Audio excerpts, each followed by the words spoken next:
नमस्कार दोस्तों। इस वीडियो में हम राजस्थान की लोक कलाओं के बारे में अध्ययन करेंगे। राजस्थान की प्रसिद्ध प्रसिद्ध लोक कलाएं। तो देखिए, आम इंसान के द्वारा बिना किसी तामझाम व प्रदर्शन से जब अपने स्वाभाविक कलाकारी को चित्र, संगीत, नृत्य आदि के रूप में पेश किया जाता है, उसे ही क्या कहा जाता है? लोक कला कहा जाता है। जैसे किसी क्षेत्र विशेष के अलग ही नृत्य होते हैं, अलग ही वहाँ के जो संगीत होते हैं, उनको अपनी वेशभूषा के रूप में अपने तरीके से पेश किया जाना ही लोक कला कहलाती है। वास्तव में लोक कला ही संस्कृति की वास्तविक वाहक और प्रस्तुत करता है। सही मायने में या सही तरीके में अगर देखा जाए तो लोक कला ही वहाँ के क्षेत्र विशेष के बारे में बतलाती है अपन को कि हाँ, वास्तव में यहाँ के लोग हैं वो ऐसी संस्कृति का प्रयोग है वो करते हैं, ऐसी संस्कृति में पलते फूलते हैं। हाँ, तो देखिए, राजस्थान की प्रमुख लोक कलाओं की चर्चा करेंगे। तो देखिए, सांझी क्या होती है? सबसे पहले अपन सांझी के बारे में पढ़ेंगे। तो देखिए, सांझी दशहरे से पूर्व श्राद्ध पक्ष में बनाई जाती है। दशहरे से पहले क्या होता है? श्राद्ध पक्ष होता है, उसमें बनाई जाती है। यानी पितृपक्ष में जो कुंवारी कन्याएं होती हैं, उनके द्वारा दीवारों पर मतलब गोबर से सांझी बनाई जाती है। कुंवारी कन्याएं सफ़ेद पुती दीवारों, यानी सफ़ेद जैसे कलर कह सकते हैं अपन, जो पुराने ज़माने में कड़ी आती थी, उस कड़ी की होती है वो, उनको दीवारों पर, यानी सफ़ेद दीवार होती है, उसमें 15 दिन लगातार हैं गोबर से आकार करती हैं। यानी गोबर से वहाँ पर सांझियों का निर्माण है वो करती हैं। और उसमें मुख्य मुख्य है, जैसे आटा है, हल्दी है, कुमकुम है, कोड़ियाँ हैं, उनसे उनको सजा देती हैं। उसका पूजन करती हैं उन सांझियों का। इसे सांझी, संझूली, सांझूली, सिंझी, सांझ या हांझी या हांझा आदि अनेक नामों से जाना जाता है। ये सारे के सारे नामकरण हैं वो सांझी के ही हैं। कन्याएं गोबर से रेखाओं को उकेर करके उसमें कांच, टुकड़ी, मोती, चूड़ी, कोड़ी, पत्थर, पंख, कपड़ा, कागज, लाख और फूल पत्तियां हैं, हल्दी है, कुमकुम है, इनका प्रयोग इनके द्वारा किया जाता है और दमकती हुई रंगीन चिताक्षण आकृति है वो बन जाती है। इस प्रकार से उन सांझियों को क्या कर देते हैं? सजा देते हैं। सांझी जो है वो माता पार्वती का प्रतीक है, ये ध्यान में रखना। ये पूछा जाता है कि सांझी किस लोक देवी का प्रतीक है? लोक देवता का प्रतीक है तो पार्वती का। इसके रूप में मान करके एक अच्छे वर की कामना करती है और घर की कामना के लिए कन्याएं पूजन करती हैं कि भविष्य में मुझे अच्छा वर मिले, अच्छा पति मिले, सुख संपत्ति, मेरा दाम्पत्य जीवन है वो खुशी से बीते। पहले ही दिन से 10वें दिन तक एक या फिर 2 ही प्रतिदिन बनाए जाते हैं, किंतु अंतिम 5 दिन बहुत बड़े आकारों की सांझी की रचना की जाती है, जिसे सांझा कोट कहा जाता है। पहले दिन सूर्य का, दूसरे दिन चंद्रमा है, तारे हैं, ये बनाए जाते हैं। पहले दिन में सूर्य, चंद्रमा, तारे, दूसरे दिन में 5 फूल और तीसरे दिन में दिनपंखी, चौथे दिन में हाथी सवार, पांचवें दिन में चौपड़, छठे दिन में सवास्तिक यानी साथिया बनाए जाते हैं, सातवें दिन में घेवर, आठवें दिन में ढोलक या नगाड़े, नौवें दिन में बंदरवार, 10वें दिन में खजूर का पेड़ बनाया जाता है। आखिर 5 दिन सांझा कोट के में बीचों बीच सबसे बड़े आकार में सांझी माता व फिर मानव, पशु पक्षी आदि का चित्रण है वो इसमें किया जाता है। इसमें एक दो बात बता दूं, कई बार परीक्षा में पूछा जाता है, ये जो सांझियाँ हैं वो श्रीनाथ जी के मंदिर में केले की सांझी निकाली जाती है, वो देश भर में प्रसिद्ध है। उदयपुर का जो मच्छंद्रनाथ का मंदिर है वो अपनी सांझियों के कारण से इतना प्रसिद्ध है कि उस मंदिर को सांझा मंदिर के नाम से ही जाना जाता है। और केले की जो सांझी है वो नाथ द्वारा की प्रसिद्ध है, ये बात ध्यान रखिएगा, अक्सर परीक्षाओं में पूछ ली जाती है। इस प्रकार से सांझियाँ बनाई जाती हैं। स्पेशली इसमें 3-4 बातें ध्यान रखने योग्य हैं। एक तो माता पार्वती के प्रतीक के रूप में, और दूसरा ये सांझी किसकी बनाई जाती हैं? गोबर की बनाई जाती हैं। इस पे मतलब मोती है, चूड़ी है, कोड़ी है, पत्थर है, हल्दी है, कुमकुम है, कोड़ियाँ हैं, इनसे सजा दिया जाता है लाख वगैरह लगा करके। ये बात ध्यान में रखना बस। मांडना, मांडना बहुत ही प्रसिद्ध है पश्चिमी राजस्थान में। मांडने दीवारों को मतलब अलंकृत करने के लिए बनाए जाते हैं। दीवारों को सजाने के लिए जो बेल बूटे बनाते हैं ना आजकल, जैसे पेंटर वगैरह, तो वो अब नई कला आ गई पेंटर के रूप में, और पहले इसको मांडना कहते थे, जिसको अपन घर के आंगन वगैरह में जैसे बनाते हैं रंगोली वगैरह, वो घर की देहरी पर, चौखट पर, आंगन में, चबूतरे में, चौक में गड़ा रखने के स्थान, गड़ा रखने का स्थान एक बार पूछा गया था, इसको परिंदा बोलते हैं राजस्थान में, ध्यान रखना। पूजन स्थल आदि पर मानने अंकित किए जाते हैं। विवाह पर गणेश जी का मानना, लक्ष्मी जी के पैर हैं, स्वास्तिक आदि के साथ साथ गलीचा, मोर मोरनी, गमले, कलियां, बंदरवार, बच्चे के जन्म पर गलीचा फूल है, स्वास्तिक है, रक्षाबंधन पर श्रवण कुमार का चित्र है, गणगौर पर गुणों यानी एक मिठाई का जोड़ है, घेवर, लहरिया, तीज पर घेवर है, लहरिया चौक है, फूल बगीचा आदि विशेष रूप से इनके चित्र वो बनाए जाते हैं। यदि कोई तीर्थ यात्रा पर सकुशल घर लौट जाता है तो उस खुशी में पुष्कर की पेड़ी तथा पथवारी मांडी जाती है। यानी कोई तीर्थ यात्रा पर गया हुआ हो और सकुशी घर पर वापस लौट जाए तो उसे क्या कहते हैं, उसके लिए पुष्कर की पेड़ी और पथवारी माता की का मांडना है वो बनाया जाता है, यानी मांडी जाती है, मतलब मांडने का मतलब बनाना ही होता है। मांडनों में त्रिकोण है, चतुष्कोण है, षटकोण है, अष्टकोण है, वृत्त है आदि आकृतियां भी बनाई जाती हैं। ये मांडने अत्यंत सरल होते हुए भी अमूर्त ज्यामितिक शैलियों का अद्भुत मिश्रण माना जाता है। ये होते हैं मांडना, यानी मतलब इस मांडनों में प्रमुख रूप से देखिए समस्त आकृतियों में दीवार पर, जमीन पर खड़िया, गेरू, हिरमिच है, पेवड़ी है, काजल है, इन देसी रंगों का प्रयोग किया जाता है। इनके माध्यम से मांडना बन जाता है, जिसमें पगला, सखियाँ, सातिये, ताम, चौकड़ी राजस्थान में प्रमुख मानने होते हैं। साथियों का स्पेशली महत्व है। पगले हैं वो लक्ष्मी जी के बनाए जाते हैं, मतलब दीपावली के उत्सव पर, और साथी वगैरह किसी बच्चे का जन्मदिन होता है तब है, और चौकड़ी ये बनाए जाते हैं।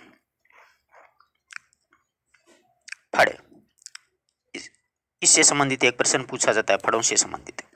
भीलवाड़ा के शाहपुरा कस्बे में छिपा जाति के जोशी के चितेरों के द्वारा पट चित्रण किया जाता है। पट का मतलब कपड़े पर चित्रण बनाना ही फड़, फड़ होती है हमेशा कपड़े पर ही चित्रित की जाती है, जिसे राजस्थानी भाषा में फड़ कहा जाता है। वैसे इसका मूल रूप से नाम पड होता है। पड यानी मतलब चित्रों को देख करके उसको बाँचना, पढ़ना। फिर बाद में अपभ्रंश होकर के ये शब्द वो क्या बन गया था, फड़ बन गया था। मूल रूप से इसका शाब्दिक अर्थ वैसे पड था। ठीक है। भीलवाड़ा के निवासी श्रीलाल जोशी इस शैली के प्रमुख चित्रकार हैं। बहुत बार ये पूछा जाता है कि प्रसिद्ध फड़ चित्रकार कौन है, तो श्रीलाल जोशी। फड़ भोपों के द्वारा निर्मित की जाती है। यह भोपे फड़ को लकड़ी पर लपेट करके गांव-गांव जाकर के पारंपरिक वस्त्रों में रावणत्ता वाद्य यंत्र होता है या फिर जंत्र वाद्य यंत्र के माध्यम से या धुन के साथ में एकदम थिरकते हुए इसका वाचन करते हैं, यानी पढ़ते हैं। यह है लोकनाट्य, गायन, वादन, मौखिक साहित्य, चित्रकला व लोक धर्म का एक अनूठा संगम है। यानी इसमें एक लोकनाट्य का भी मिश्रण मिलता है, लोक वादन होता है, मौखिक साहित्य का भी होता है कि वहाँ के क्षेत्र विशेष की क्या संस्कृति थी, किस प्रकार के से वहाँ के लोग रहते थे। इसमें लोक देवताओं के जीवन के अनेकों प्रसंगों से संबंधित चमत्कारों का चित्रण इसमें किया जाता है। चित्रों की मुखाकृति का सबसे बड़ा बनाया जाता है, अन्य आकृतियों में इसका अनुपात में कहीं छोटी बनाई जाती है। रंगों का प्रतीकात्मक प्रयोग, भावात्मक अभिव्यक्ति सहायक, जैसे देवियाँ नीली, देवलाल, राक्षस काले। देवी देखो इसमें देवियाँ होती हैं वो तो नीली होती हैं, और देवताओं के चित्र लाल रंग में मिलते हैं, राक्षसों के काले में, साधुओं के सफ़ेद व पीले में, और सिंदूरी व लाल सूर्य का प्रतीक इसमें माना जाता है। फड़े सर्वप्रथम मोटे हाथ कते दो सूती कपड़ों पर, यानी रेजी या फिर रेजा पर, गेहूं या फिर चावल के मान में गोंद मिला करके फलक बनाया जाता है। सतह तैयार होने पर उसे घोट करके समतल कर दिया जाता है। इस पर 5 या फिर 7 रंगों का चित्रण होता है। फड़ में रंगों में गेरू, हिरमिच, जांगड़, हरजात, प्योड़ी, सिंदूर, हिंगूल, काजल, चूना, नीला आदि रंगों का प्रयोग होता है। सर्वप्रथम सिंदूरी रंग शरीर में, फिर हरा व लाल रंग कपड़ों पर, और भूरा जो रंग है वस्तु निर्माण में अंतिम रेखाएं खुलाई और कमल काले रंग में बनाए जाते हैं। ये तो फड़ के बारे में बताया कि फड़ इस प्रकार की होती है। अपन फड़ के बारे में 2, 4, 5 बातें महत्वपूर्ण और भी चर्चा करेंगे, जिसमें देखिए श्रीलाल जोशी का आपने नाम सुना होगा। श्रीलाल जोशी का पीछे ये प्रमुख फड़ चित्रकार हैं, और इनके ये एक शिष्य थे प्रदीप मुखर्जी ने भागवत और गीत गोविंद पर भी फड़ बनाई है। अगर फड़ फट जाती है या फिर जीर्ण शीर्ण अवस्था में हो जाती है तो उस फड़ को पुष्कर झील में विस्तृत कर दिया जाता है, जिससे फड़ ठंडी होना भी कहलाता है। ठीक है। और राजस्थान की पहली महिला फड़ चितेरी है वो पार्वती जोशी, वो भी भीलवाड़ा की है। पार्वती जोशी, ध्यान रखिएगा, वो भी भीलवाड़ा की रहने वाली। राज्य की प्रथम ऐतिहासिक फड़ जो है वो हाड़ा रानी की फड़ मानी जाती है। और फड़ चित्रण का कार्य है वो भीलवाड़ा का शाहपुरा कस्बे के जोशी परिवार की ख्याति प्राप्त है। फड़ को जो वाचन करता है वो बोपा कहलाता है। और फड़ वैसे कृष्ण की प्रतिमा की दीवारों के पीछे लगाई जाती है, उसे पिछवाई चित्री कहलाते हैं। देवनारायण जी की जो फड़ है वो बड़गावत गुजरों के द्वारा बांधी जाती है। इसमें मुख्य रूप से जाट, बड़ाई, कुम्हार जाति के बोपे भी होते हैं। महिषासुर की जो फड़ है उसका वाचन नहीं किया जाता है। ठीक है, महिषासुर की फड़ का वाचन नहीं किया जाता है। सर्वाधिक लोकप्रिय जो फड़ है वो पाबू जी की फड़ मानी जाती है। और सबसे लंबी जो फड़ है वो देवनारायण जी की फड़ मानी जाती है। सबसे अधिक चित्र हैं देवनारायण जी की फड़ में और सबसे पुरानी फड़ भी है। वो गुर्जर भोपों के द्वारा इसका वाचन जंतर वाद्य के द्वारा किया जाता है। रामदेव जी की जो फड़ है वो चौथमल जोशी के द्वारा लिखी गई थी या बनाई गई थी। कामर जाति के भोपे इसका वाचन करते हैं। और इस फड़ को कोली, भांबी, चमार, बड़ाई, अन्य रामदेव जी भक्ति होते हैं जो रावण तवाद्य यंत्र के द्वारा वाचन किया जाता है। रामदला और कृष्णदला की जो फड़ है वो पूरी चित्रित फड़ नहीं होकर के कुछ कुछ महाभारत और रामायण से कुछ कुछ पहलू का इसमें वाचन है वो किया जाता है। इस प्रकार की फड़ रहती हैं जो धूल जी के द्वारा निर्मित की गई है। भाट जाति के बोपे हाड़ौती क्षेत्र में सर्वाधिक बांसते हैं। वाद्य यंत्र का प्रयोग रामदला व कृष्णदला की फड़ में नहीं किया जाता है। ये फड़ों से संबंधित 2, 4, 5 महत्वपूर्ण बातें हैं वो मैंने आपको बतला दी है। ठीक है, अब देखिए पान्ने। राजस्थान में विभिन्न उत्सवों व त्योहारों पर देवी देवताओं के कागज पर बने, पान्ने का शब्द पान्ना मतलब कागज को ही बोलते हैं, पान्ने पर बने चित्र पान्ने की प्रतिष्ठा किए हुए हैं। दीवार चित्रों के विकल्प के रूप में इन पानों का प्रचलन हुआ है। सस्ते होने के कारण ग्रामीण जन उन्हें खरीद करके समय अनुसार प्रयुक्त करते हैं। राजस्थान में गणेश जी के पाने हैं, लक्ष्मी जी के पाने हैं, रामदेव जी, गोगा जी, श्रवण कुमार, तेजा जी, राम, कृष्ण, शिव, पार्वती, धर्मराज, देवनारायण जी, श्रीनाथ जी, नरसिंह आदि के पाने प्रचलित हैं। अपने स्पेशल रूप से लक्ष्मी जी का पाना है वो दीपावली के अवसर पर लाते हैं बाजार से। श्रीनाथ जी का पाना है इसमें सर्वाधिक कलात्मक होता है जिसमें 24 श्रृंगारों का चित्रण किया गया है। श्रीनाथ जी के पाने में 24 श्रृंगारों का चित्रण है वो अपने को पढ़ने को मिलता है, देखने को। ये होते हैं पाने, मतलब कागज पर बनाए गए चित्र। कावड़ है यानी चलता फिरता देवघर भी इसे कहा जाता है कावड़ों को। कावड़ बनाना चित्तौड़गढ़ जिले के बस्सी एक कस्बा है चित्तौड़गढ़ में, वहाँ के खेरादियों की पुश्तैनी व्यवसाय है। पुश्तैनी का मतलब उनका पारिवारिक लगातार ये पुराने ज़माने से ही व्यवसाय करते आ रहे हैं, कावड़ बनाने का कार्य कर रहे हैं। यहाँ के पारंपरिक कलाकार मांगीलाल मिस्त्री है। प्रमुख कलाकार कौन है? जैसे फड़ चित्र में आएगा तो श्रीलाल जोशी का नाम आएगा, इसी प्रकार से कावड़ बनाने में अगर किसी कलाकार का नाम आएगा तो मांगीलाल मिस्त्री का। उन्होंने अपनी कावड़ परंपरा को सुरक्षित बनाए रखते हुए कई नए प्रयोग किए हैं, जिनकी बनी हुई कावड़ देश विदेश में अनेक संग्रहालयों में शोभा बढ़ा रही हैं।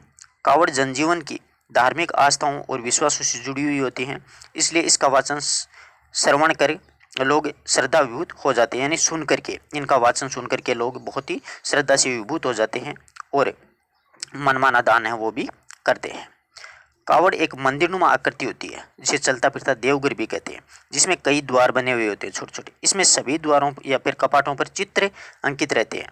कथावाचन के साथ साथ कपाट खुलते जाते हैं, यानी एक कथा का वाचन किया उसका कपाट खोल दिया, फिर दूसरी किया तो उसका खोल दिया, और अंत में राम, लक्ष्मण, सीता जी की मूर्तियाँ प्रदर्शित होती हैं।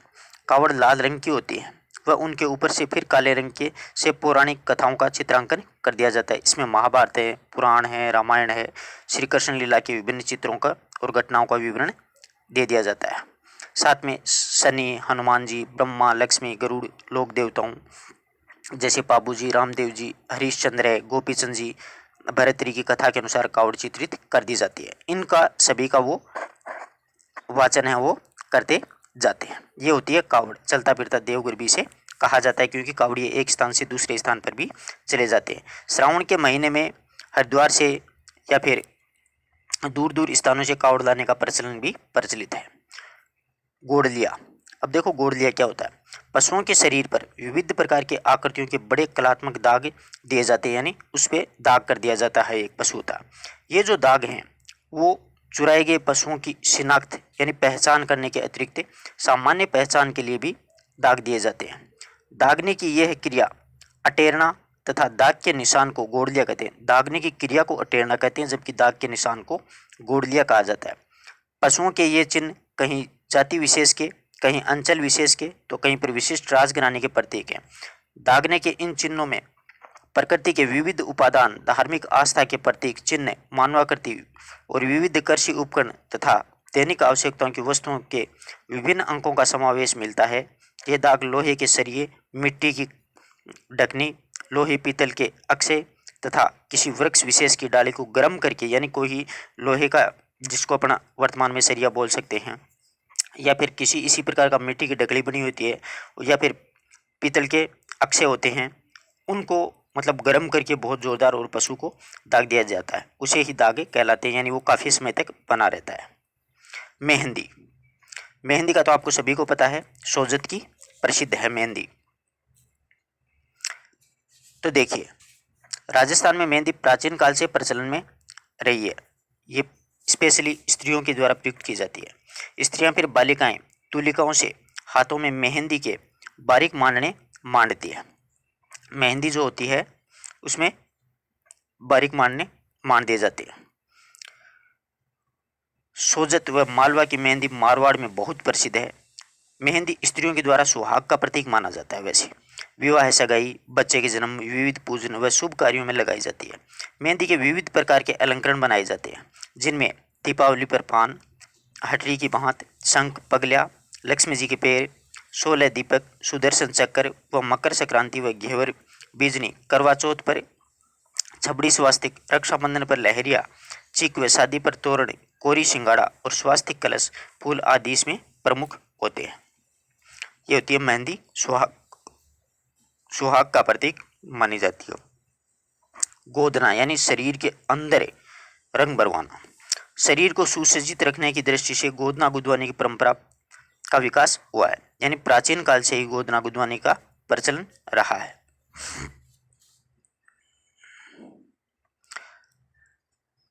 किसी तीखे औजार से शरीर के ऊपर में चमड़ी को खोद करके उसमें काला रंग भरने से चमड़ी में एक पक्का निशान है बन जाता है, यानी हाथ के ऊपर, जैसे समझिए ये हाथ है, ठीक है, और यहाँ पर क्या है कि कोई अपना नाम वगैरह लिखवा लेता है, कोई चित्र वगैरह बनवा लेता है। इस प्रकार से ये गहरा रंग भर दिया जाता है उसमें, जो कभी मिटता नहीं है, उसे ही गोदना कहते हैं। आदिवासी लोगों में स्पेशली है, आदिवासी लोगों में गोदना गुदवाने का अधिक चाव रहा है। पर्याप्त धन और आभूषणों के अभाव में शरीर के विविध अंगों पर गोदना गुदवा कर वे अपना सौंदर्य भावना को संतुष्ट करते हैं। स्त्रियां ललाट पर चांद, तिलक, आड़ गुदवाती हैं, यानी ललाट पर है चांद है, तिलक है, या फिर आड़ गुदवाती है। आंखों को तीर के समान पैनी दर्शाने हेतु नीचे की पलक के साथ में सोरिया गुदवाती है। सोरिया गुदवाना किसे क्या होता है कि आंखों के नीचे होता है ना, उसमें इसको तीखी दिखने के लिए उसके पलक में के साथ में गुदवाती, उसे सोरिया गुदवाना कहती है। धार्मिक प्रतीक जैसे राम, लक्ष्मण, सीता, हनुमान जी, स्वास्तिक, कलश, ओम, त्रिशूल, पशु पक्षी, फूल पत्तियाँ, वृक्ष, दैनिक कार्यों में काम आने वाली वस्तुएं आदि भी गुदवाई जाती हैं। स्पेशली आदिवासियों में प्रचलन है इसका। कोठियाँ, कोठियाँ होती हैं ग्रामीण क्षेत्रों में। ग्रामीण क्षेत्रों में भंडारण हेतु कलात्मक कोठियाँ निर्मित की जाती है। कोठियाँ चिकनी मिट्टी की सहायता से बना करके उन पर विभिन्न प्रकार के जाली, झरोके, कंगूरे, देवी देवता, जीव जंतु, बेल बूटे तथा मांडने उसमें उभार दिए जाते हैं, यानी उस पर चित्र बना दिए जाते हैं। इन कोठियों के अन्न के अतिरिक्त दैनिक उपयोग में आने वाली वस्तुएं जैसे घी, दूध, दही आदि रखे जाते हैं, उन्हें कोठिया कहते हैं। व्हील, ये अनाज रखने के लिए प्रयुक्त की जाती है। पश्चिमी राजस्थान में ग्रामीण अंचल में व्हील रखने की परंपरा पुराने घरों में सर्वत्र दिखाई देती है, यानी पुराने जो घर हैं उनमें सभी जगह मिलती है। व्हील बांस की पतली पतली खपचियों से को धागों में बांध करके घोड़े की लीद मिली चिकनी मिट्टी से ये बनाई जाती है। इस प्रकार से मतलब चारों तरफ ये खड़ी कर दी जाती है और उनको गोबर से लेप कर दिया जाता है। ये व्हील विभिन्न आकार प्रकार के खाने लिए होती है, यानी अनेक प्रकार के वस्तुएं इसमें रखी जाती हैं।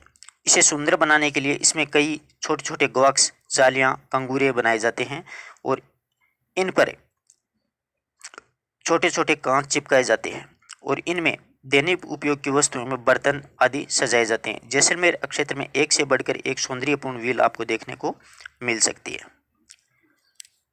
कठपुतली, ये धागों की सहायता से खेला जाने वाला खेल होता है। काठ से बनी हुई पुतलियां कठपुतली का कमाल देखते ही बनता है।